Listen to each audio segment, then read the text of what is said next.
Welcome to the first lecture of Java. So in this lecture, we are going to cover the following topics, which are introduction to Java, Java features, Java architecture and components, installation of Java, advantages of Java and applications of Java. So let's first start with introduction to Java. So I'm going to use the whiteboard to explain you about Java. So Java is actually a high-level programming language. It is actually an object-oriented language and it is a platform-independent language. It's a high-level object-oriented and it's a platform-independent language.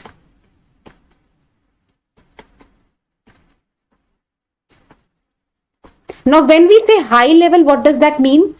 High level actually means readable. You can run your Java program in any machine. That is high level. That means it is readable. Then what is object oriented means? Object oriented means it's a structured programming language. It is structured. Then what is platform independent? Platform independent means that it can run anywhere on any machine. Platform independent means that you do not even need a software to run a Java program. You can run Java program even using a notepad. So this is what is Java. High level, object oriented and platform independent. Now let's understand the components of Java.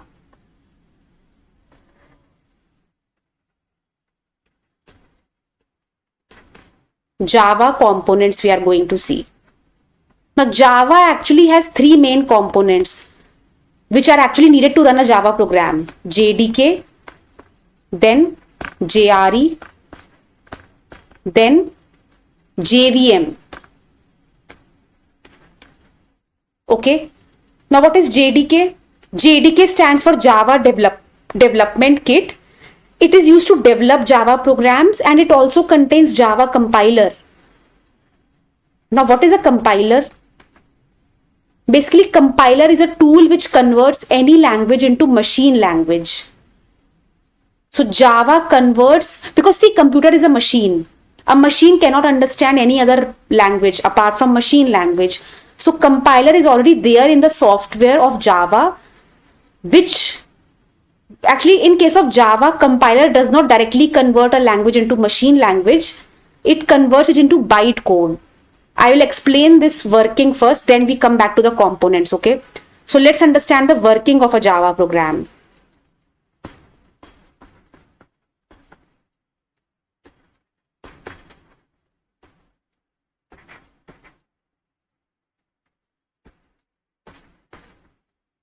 So when you write a program in Java, actually, there is a compiler. Compiler converts your Java program into bytecode.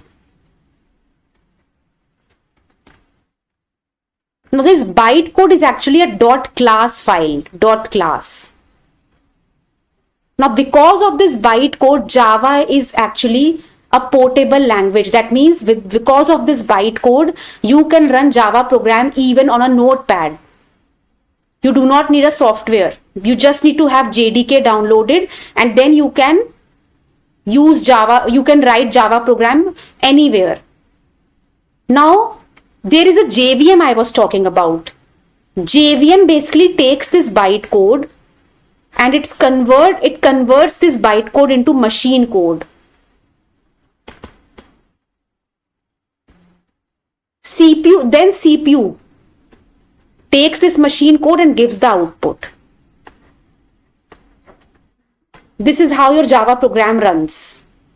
Because the machine code is the code which is understood by the computer. A computer can only understand machine language. Machine language is in the form of 0 and 1. So this is now what is JVM? JVM is Java Virtual Machine.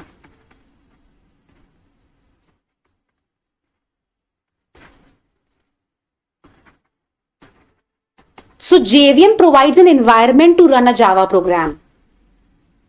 Okay, JVM executes the Java code. Now let's go back to the components which we were seeing. So I told you JDK is Java Development Kit. Basically, it is used to develop the programs and it contains the compiler. JRE is used to run the program. What does JRE stands for? It stands for Java Runtime Environment. And JVM makes your code, makes Java portable, or you can say JVM executes the code.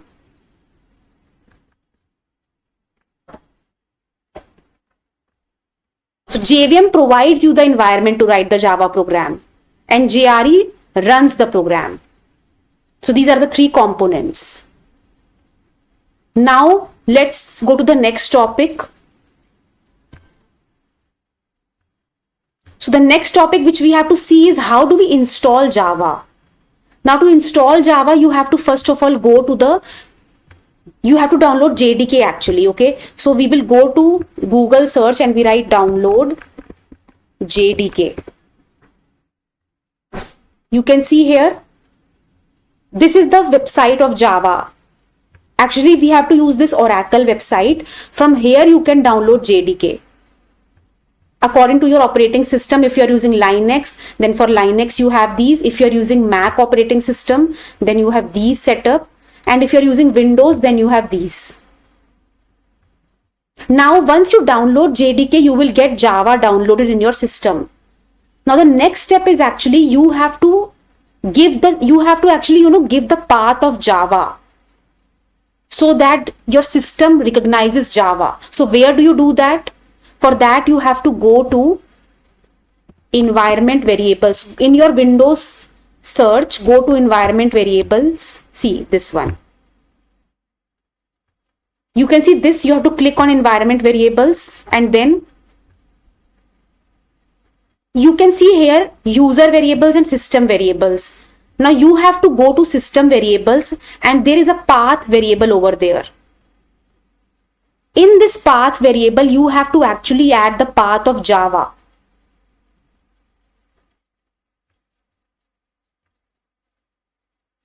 Sorry, not in system variable. You have to add the Java path in the user variables. Let me show you what you have to do. First, when you download Java, you get the JDK folder. That JDK folder is actually inside the... Basically, wherever you download Java, the JDK folder will be there. So let me show you. It is in my downloads folder.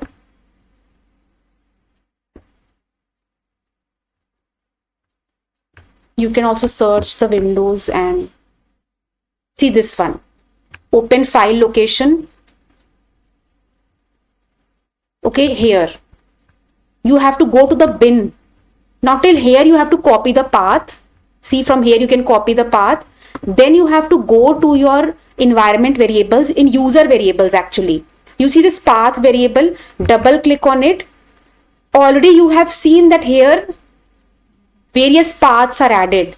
You just have to paste it here. That's all. Now for me, you see it is already added. This one. So I'll remove it from here. This makes Java recognized by the system globally. And then click on OK. So don't do this in the system variables. You will do in the user variables. User variables means for a specific user, you want to give these, like you want to give these privileges, you can say, or this user can access Java like that. So click on OK. Again, click on OK. Now to test whether it is recognized or not, you can open command prompt. In your Windows search, write CMD. Go to command prompt and then write Java C.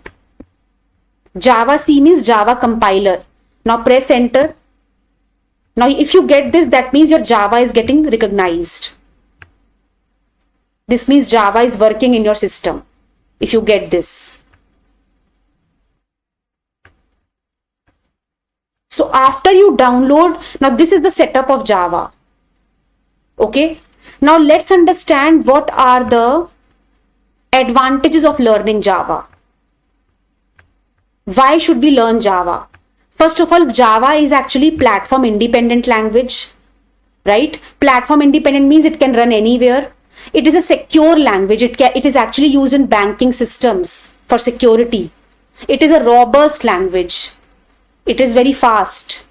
Then it is multi-threaded language. Multi-threaded means it can perform multiple tasks together. For example, if in your laptop, actually, multi-threaded means multitasking. Like in your laptop, at a time you can open one software, like suppose I'm opening Microsoft Word. At the same time, I can open the browser. At the same time, I can open Windows Media Player, means I can play my songs. So that is the meaning of multitasking. Then Java has a huge ecosystem. Then what are the real world applications of Java? Where is Java used? Java is used in enterprise applications. Enterprise applications means very big applications which are created by big companies. Then it is used in web applications to create websites. You can also use Java in Android applications to develop a mobile application. You use Java in banking and financial systems because Java is highly secure. Then Java is also used in big data to work with huge amount of data. So this is all about the introduction to Java, the overview of Java in this lecture. In the next lecture, we are going to see how do we write the first program in Java.